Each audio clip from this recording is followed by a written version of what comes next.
राजकुमार भाटी जी, अगर विपक्ष ये दिखाना चाहता है कि वो हमेशा सही काम करता है, तो मैं एक नजारा आपको दिखाना चाहती हूं। क्या कैसे कहा गया था चेयरमैन ऑफ राज्यसभा जगदीप धनखड़ के लिए दिसंबर 2023 में, देखिए। एक minute mister Raj, you are lawyer, I am you are lawyer, I am mister Nariman is not a good lawyer. How many cases you know? I have done in supreme court. I get must understand. My spine is so straight.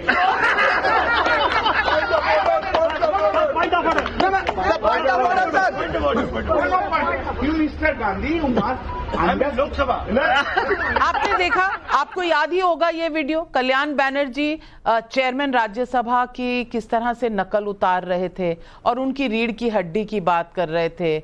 वहां सामने माननीय आज के लोकसभा में प्रतिपक्ष के नेता Rahul Gandhi phone पर वीडियो बना रहे थे, उनके साथ केसी वेणुगोपाल खड़े थे और यूं मखौल बनाया जा रहा था चेयरमैन राज्यसभा का।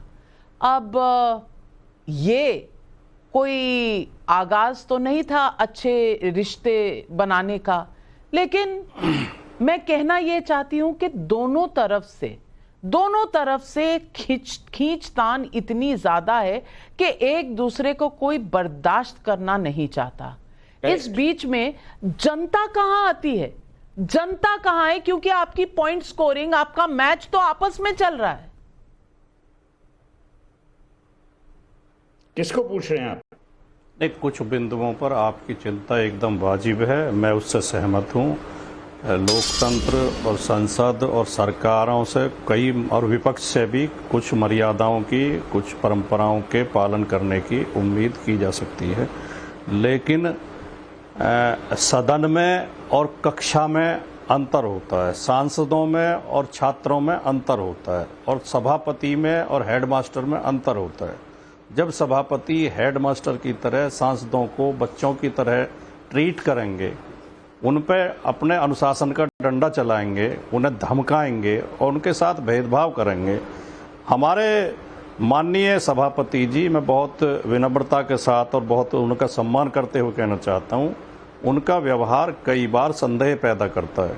वो एक सांसद के तो जय संविधान कहने पे भी उनके चेहरे पर तनाव आ जाता है, चेहरे पर गुस्सा दिखाई देने लगता है और वो उसे टोकते हैं, और दूसरा सांसद सदन में खड़े होकर गालियां देता है, असंसदीय भाषा का प्रयोग करता है, भारत की पंथ निरपेक्षता को खुली चुनौती देता है, एक पूरे समुदाय को गाली देता है, और वो मुस्कुराते रहते हैं। हमारे सभापति जी मुस्कुराते रहते हैं जब इस तरह के व्यवहार हों। और सभापति जी, अभी देखा आपने किस तरह सांसदों को सबकी सलाह की जरूरत नहीं है, बैठ जाइए, सलाह की जरूरत नहीं, बैठ जाइए।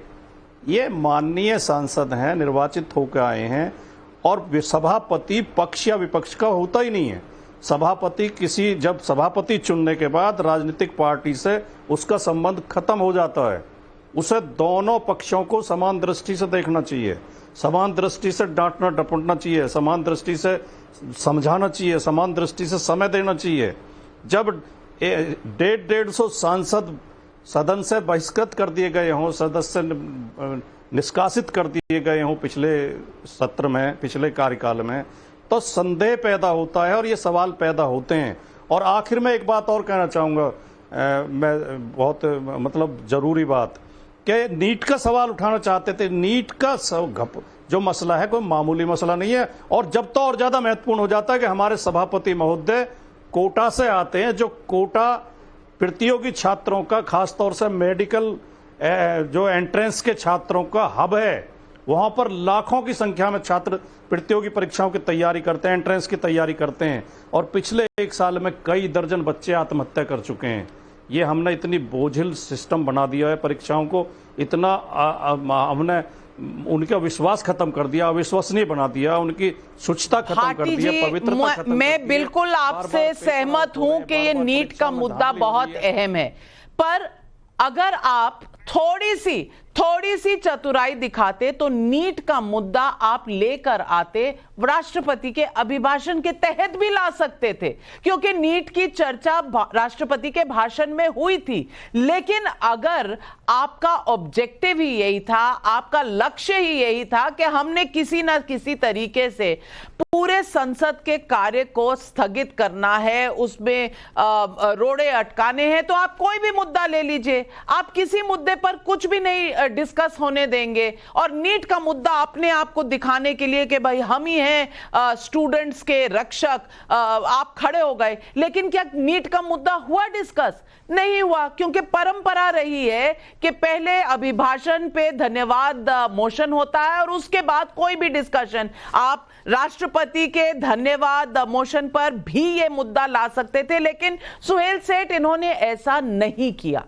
और मैं मानती हूं कहीं ना कहीं देखने वाला भी देख रहा है, अरे, और इन्होंने तो फिर थोड़े से अच्छी तरह कहा, जिस तरह से सभापति ने दीपेंद्र हुड्डा को कहा, उन्होंने कहा अरे बैठो, बैठ जाइए भी नहीं कहा था, अरे बैठो कहा था।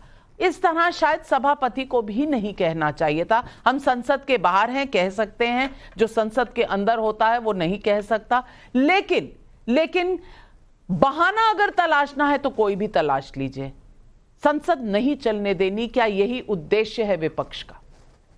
मैं समझता हूं कि संसद को बंद ही कर देना चाहिए, क्योंकि जो शर्मनाक बातें वहां हो रही हैं, इससे किसी का लाभ नहीं। और पॉलिटिकल पार्टीज जो भी हो, अब वो दे बिकम सो शेमलेस, उन्हें शर्म ही नहीं। आप मुद्दा उठाते जाएंगे नाविका जी, उनको कोई फर्क ही नहीं पड़ेगा। नंबर 1। नंबर 2, मैं आपसे एकदम सहमत हूं, जो ओम बिरला ने जिस भाषा की यूज की, वो भाषा एक सभापति की होती नहीं है। पर जो जगदीप धनखड़ जी हैं, जो हमारे उपराष्ट्रपति हैं, वो हर वक्त तहजीब और तमीज से पेश आते हैं लोगों से। कल्याण बैनर्जी ने जो कहा, अगर मैं सभापति होता मैं उनको एक्सपेल करता, क्योंकि ये जगदीप धनखड़ की तौहीन नहीं, सिर्फ उनकी तौहीन ही नहीं है, ये एक कॉन्स्टिट्यूशनल पोस्ट की तौहीन है, पार्लियामेंट्री डेमोक्रेसी की तौहीन है, कोई पार्लियामेंट्री डेमोक्रेसी जिसके ठेकेदार ये बनना चाहते हैं।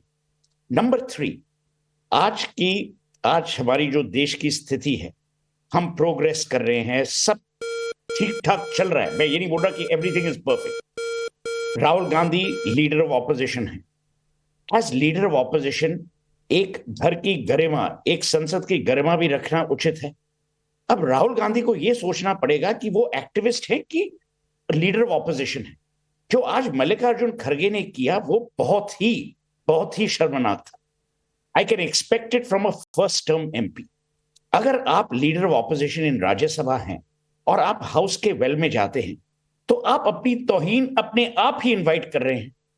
अब मैं समझता हूं कि जो दीपेंद्र हुड्डा ने कहा वो सही कहा, उसमें कोई गलत नहीं था। उन्होंने एक प्रश्न पूछा ओम बिरला को, पर जिस तरीके से ओम बिरला जी ने जवाब दिया, वो ओम बिरला जी का जवाब ठीक नहीं था। और अगर यही जवाब क्वेश्चन आंसर होते रहे, तो लोग पता है क्या कहेंगे? लोग कहेंगे कि हमने गुंडे चुने हैं, हमने अनपॉपुलर लोग चुने हैं। ये क्या आप चाहते हैं?